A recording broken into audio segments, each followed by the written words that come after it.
আমরা যারা বাণিজ্যিক আকারে মাছ চাষ করে থাকি, এইসব খামারের বাইরে কি করে থাকি, বাণিজ্যিক মাছ চাষের ক্ষেত্রে ভাসমান ফিডটা ব্যবহার করে থাকি। অর্থাৎ ফ্লোটিং ফিড যেটাকে বলা হইতেছে, মাছের খাবার দিলাম, ভেসে থাকবে, মাছ ভাসমান খাবারটা রিসিভ করবে। এক্ষেত্রে সুবিধা কি পাওয়া যায়, মাছ কতটুকু খাবার খেলে সেটা দেখতে পারতেছি, এবং কি খাবার অপচয় কম হইতেছে। এর পাশাপাশি কি হইতেছে, মাছের সঠিক গ্রোথ আনা যাইতেছে, কারণ কি ভাসমান খাবারগুলোতে সচরাচর একটু প্রোটিন মাত্রা বেশিই থাকে, তাই না? তো এখন আমরা এই যে ভাসমান খাবারটা দিব, সেক্ষেত্রে কতটুকু দিব এবং কি কোন সময় দিব, এটা একটা প্রশ্ন। এবং কি এই যে ভাসমান খাবার যদি না দিয়ে অন্য কোনো খাবার দেয়, লিকুইড খাবার দেয়, লুজ খাবার দেয়, সেক্ষেত্রে কি সমস্যা হতে পারে সে সম্পর্কে আমরা জানার চেষ্টা করবো। তো চলুন শুরু করা যাক। দেখুন, সর্বপ্রথম লিকুইড খাবার বা লুজ খাবারের কথায় আসি। লুজ খাবার বা লিকুইড খাবার বা ডুবন্ত খাবার যদি দেন, সেক্ষেত্রে কতটুকু খাবার দিলেন সেটা আপনি বুঝতে পারতেছেন না, এবং কি মাছ কতটুকু খাবার খেলো সেটা আপনি বুঝলেন না, কতটুকু খাবার খেয়ে কতটুকু রেজাল্ট আসলো সেটা আপনি জানতে পারতেছেন না। আপনি তো খাবার খরচ কমানোর জন্য লিকুইড খাবার বা ডুবন্ত খাবার ব্যবহার করতে চাইতেছেন, কিন্তু আলটিমেটলি এই লিকুইড খাবার বা লুজ খাবার দিয়ে আপনি সকল মাছ চাষ করতে পারবেন না, বা সকল মাছ আজকাল আর চাষ করে লাভবান হওয়া যায় না। আপনি যেহেতু বাণিজ্যিক চাষে আসছেন, সেক্ষেত্রে অবশ্যই আপনাকে ভাসমান খাবারের দিকে আগাইতে হবে। এখন ডুবন্ত খাবার কিছু মাছের জন্য অবশ্যই দরকার হয়, কিন্তু কিছু কিছু মাছ আছে যেসব মাছের জন্য অবশ্যই আপনাকে ভাসমান খাবারের দিকে আগাইতে হবে।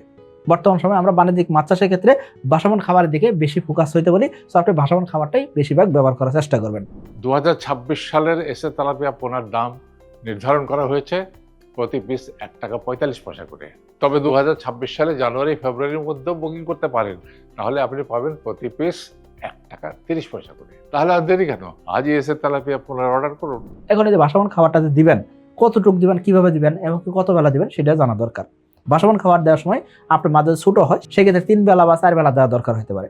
মাছের সাইজ যদি ধরেন 100 গ্রাম প্লাস ওজন হয়ে গেছে, সেই ক্ষেত্রে আপনি কি করতে পারেন, 2 বেলা খাবার দিতে পারেন। অর্থাৎ মাছের সাইজের উপর নির্ভর করে আপনাকে খাবার দিতে হবে, সকালবেলা এবং বিকালবেলা আপনি খাবার দিবেন। শীতকালীন সময় যদি দিনের দৈর্ঘ্য কম, সেক্ষেত্রে 2 বেলা খাবার না দিয়ে আপনি কি করতে পারেন, 1 বেলা খাবার দিতে পারেন। আর যদি বৃষ্টির দিন হয়, বৃষ্টির দিনে আপনি খাবার দেওয়া বন্ধ রাখবেন।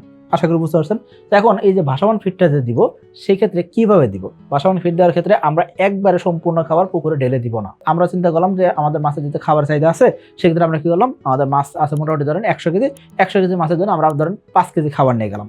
5 কেজি খাবার আমরা সম্পূর্ণ পুকুরে ঢেলে দিব না। আমরা তাহলে কি করব, আমরা আগে 1 কেজি থেকে 2 কেজি খাবার আগে দিব, দিয়ে দেখবো মাছের খাবার প্রতি চাহিদা কেমন।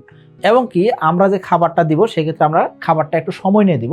আমরা এক জায়গায় খাবার ঢেলে দিব না, খাবারটা একটু ছড়াই দেওয়ার চেষ্টা করব। এতে করে কি হবে, সকল মাছ খাবার পাবে, এবং আমরা খাবারগুলো মাছের মুখের সামনে দিয়ে দিলাম। এই কারণে মাছ কিন্তু দ্রুততম সময়ে খাবারটা রিসিভ করতে পারবে। যদি সম্পূর্ণ খাবার একবারে ঢেলে দেন, সেক্ষেত্রে খাবারের গুণগত মান নষ্ট হয়। অর্থাৎ অনেকক্ষণ খাবারটা ভেসে থাকতেছে, ভেসে থাকলে আলটিমেটলি খাবার থেকে কিছু কিছু অংশ পানিতে মিশতে থাকবে। এখন আপনি বলতেন ভাই, আমি তো অয়েল কোটেড খাবার ব্যবহার করতেছি। এখন অয়েল কোটেড খাবার ব্যবহার করতেছেন, ঠিক আছে, এই অয়েল কোটেড খাবারের ভিতরে আমরা কি করে থাকি, অনেক সময় বাইরে থেকে মেডিসিন দিয়ে থাকি। অর্থাৎ মাছের জন্য বিভিন্ন ধরনের মেডিসিন দিই, লিভার টনিক দিয়ে থাকি, অনেক হয়তো ভিটামিন সি দিয়ে থাকি, অনেকে এনজাইম দিয়ে থাকি, বিভিন্ন ধরনের মেডিসিন যখন দিতে চাই, তো এই মেডিসিনগুলো কিন্তু আলটিমেটলি কাজ আসতে চায় না। তো আপনাকে কি করতে হবে, মাছের খাবারের যদি চাহিদা থাকে, ওই অনুযায়ী আপনাকে কি করতে হবে, একবারে খাবার না ঢেলে দিয়ে খাবারটা ছড়াই দিতে হবে। আপনি ভাসমান খাবার দিয়ে আছেন, এক্ষেত্রে আপনাকে আর একটা জিনিস খুব ভালো নজরদারি রাখতে হবে, সেটা কি, মাছের খাদ্যের প্রতি চাহিদা কতটুকু আছে এবং কি বডি ওজন হিসাব করে খাবার দিতে হবে। অর্থাৎ আপনি শুধুমাত্র মাছের বডি ওজন হিসেবে খাবার দিবেন, সেটাও চলবে না। আবার আপনার মাছের খাবার চাহিদা দেখে খাবার দিলেন, সেটাও হবে না। অর্থাৎ আপনার মাছ সারাদিন যদি আপনি খাবার খাওয়ান, সেক্ষেত্রে কিন্তু আলটিমেটলি লোকসানে পড়তে পারেন। অর্থাৎ মাছের খাবার চাহিদা সারাদিন থাকতে পারে। এখন আপনি বলতে পারেন, এরকম কি মাছ আছে যে সারাদিন খাবার খাবে? হ্যাঁ, দেখেন, আপনি যদি পাঙ্গাস চাষ করেন, সারাদিন খাবার দেবেন, সে সারাদিনই খাবার খায়। আপনি তেলাপি চাষ করবেন, যতবেলা খাবার দেবেন ততবেলা খেয়ে নেয়। এখন যতবেলা খাবার দিয়েছেন ততবেলা যদি খেয়ে নেয় বা ততটুকু খাবার যদি খেয়ে ফেলে, সেক্ষেত্রে খামারে কিন্তু আসলে লাভবান হতে পারবে না। তাহলে আমাদের কি করতে হবে, অবশ্যই বডি ওজন হিসাবটাও রাখতে হবে, যে আমার মাছের ওজন আছে এত কেজি, এত কেজি মাছের জন্য এতটুকু খাবারের চাহিদা, ওই অনুযায়ী আপনি খাবার নিয়ে গেলেন, তাই না? নিয়ে যাওয়ার পরে যতটুকু খাবার খাইতে সেই অনুযায়ী আপনাকে খাবার দিতে হবে। তার মানে আপনার মাছ যদি 100 কেজি থাকে, 100 কেজি মাছের জন্য আপনি 5 কেজি খাবার দেন বা 5% খাবার দিয়ে যাচ্ছেন, তাহলে এই 5 কেজি খাবার আপনি কি করবেন, আগে থেকে হিসাব করে নিয়ে যেতেছেন। কি হিসাব করে? বডি ওজন হিসাব করে। আশা করি বুঝতে পারছেন। তারপর আপনি পুকুর পাড়ে দাঁড়ায় যখন খাবার দিতেছেন, তখন মাছের খাবারের চাহিদা দেখে আপনাকে খাবার দিতে হবে। এখন 5 কেজি খাবার চাহিদা আছে, তাহলে আপনি 5 কেজি খাবার দিলেন। সারাদিনে 5 কেজি খাবার খেলেও কোনো সমস্যা নাই। কিন্তু আপনার মাছের খাবার চাহিদা হলো 3%, আপনি নিয়ে গেছেন 5%। অর্থাৎ তাহলে খাবার খাইতেছে 3 কেজি, আর 2 কেজি খাবার আপনি পুকুরে ঢেলে দিলেন। আলটিমেটলি কি হবে, এই খাবারটা নষ্ট হবে, অপচয় হবে, এই খাবারটা দরকার নাই। আশা করি বুঝতে পারছেন। সো ভাসমান খাবার দিলাম মানেই শুধুমাত্র মাছের খাবার চাহিদা অনুযায়ী দিব, এটা যাতে না হয়। আমাদের বডি ওজনে হিসাব রাখতে হবে। এসে তেলাপিয়া পোনা খায় কম, বাড়ে বেশি, আর তাই খামারি ভাইদের প্রথম পছন্দ এসে তেলাপিয়া পোনা। এসে তেলাপিয়ার পোনা ডেলিভারি শুরু হবে 15 মার্চ থেকে। আর ডেলিভারি চলবে 25শে নভেম্বর পর্যন্ত। তাহলে আর দেরি কেন? আজই এসে তেলাপিয়া পোনার অর্ডার করুন। দেখুন, এই যে খাবারের চাহিদাটা এটা পরিবর্তন হয়, বিভিন্ন সময় বিভিন্ন রকম হয়, মাছের রুচির উপরে এবং কি আবহাওয়ার উপরে নির্ভর করে মাছের খাবার চাহিদাটা পরিবর্তন হয়। যদি ঠান্ডা আবহাওয়া হয়, অর্থাৎ ঠান্ডা পড়ে গেছে, শীত পড়ে গেছে, এই সময় কিন্তু মাছের খাবার প্রতি চাহিদা কমে যাবে। আবার যদি গরমকাল হয়, মাছের খাবারের পরিমাণ বেড়ে যাবে বা খাবার চাহিদা বেড়ে যাবে। আবার যদি বর্ষাকাল হয়, সেক্ষেত্রে মাঝে মাঝে খাবার খাবে, মাঝে মাঝে খাবে না, এরকম একটা ঘটনা হবে।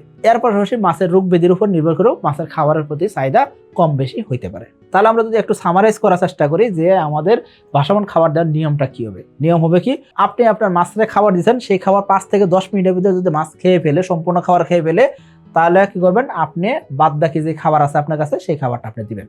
অর্থাৎ 5 কেজি খাবার নিয়ে গেছেন, 5 কেজির ভিতরে আপনি 2 কেজি খাবার দিচ্ছেন, যদি 5 থেকে 10 মিনিটের ভিতরে সম্পূর্ণ খাবার খেয়ে ফেলে বাদ বাকি 3 কেজি খাবার ওইটা আপনি দিতে পারেন। কিন্তু আপনার 100 কেজি মাছের জন্য 5 কেজি খাবার নিয়ে গেছেন, এই 5 কেজি খাবারের ভিতরে 2 কেজি খাবার আপনি দিচ্ছেন, সেই খাবার 20 মিনিট 30 মিনিট হয়ে যেতেছে, তাও যদি মাছ খাবার খেয়ে না শেষ করতে পারে, তাহলে আপনি কি করবেন, বাদ বাকি খাবারটা আপনি ফেরত নিয়ে যাবেন, ওই খাবারটা আপনি পুকুরে দিবেন না।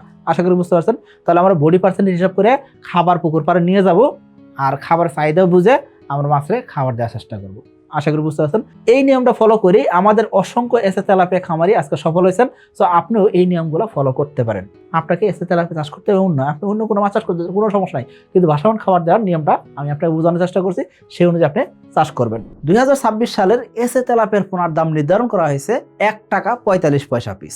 তবে জানুয়ারি ও ফেব্রুয়ারি মাসের মধ্যে এসে তেলাপিয়ার পোনা বুকিং করলেই পাচ্ছেন প্রতি পিস 1 টাকা 30 পয়সা দামে। অফার মূল্যে এসে তেলাপিয়ার পোনা বুকিং করতে আজই যোগাযোগ করুন কোম্পানির নাম্বারে। এখন আসলে এই খাবারটা আমরা এক জায়গায় তো দিব না, বলছি তাই না, এক জায়গায় ঢেলে দিব না। তাহলে আমরা কি করব, খাবারটা আমরা কমপক্ষে পুকুরে 2 পারে ছিটাই দিব। অর্থাৎ আমরা পুকুরে 1 পারে খাবার দেওয়া শুরু করলাম, এখান থেকে শুরু করে এই মাথা পর্যন্ত আসলাম, এখান থেকে আমরা এই মাথা পর্যন্ত যদি আসে খাবার দিতে পারি সবচেয়ে ভালো হয়।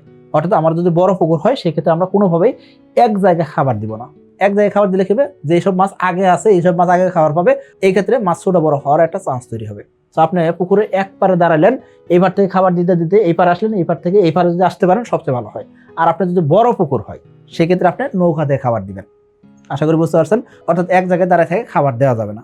তো আশা করি এই নিয়ম অনুযায়ী যদি আপনি ভাসমান খাবার দেন, ইনশাআল্লাহ ভালো রেজাল্ট করতে পারবেন। সকলে ভালো থাকবেন, সুস্থ থাকবেন। আসসালামু আলাইকুম।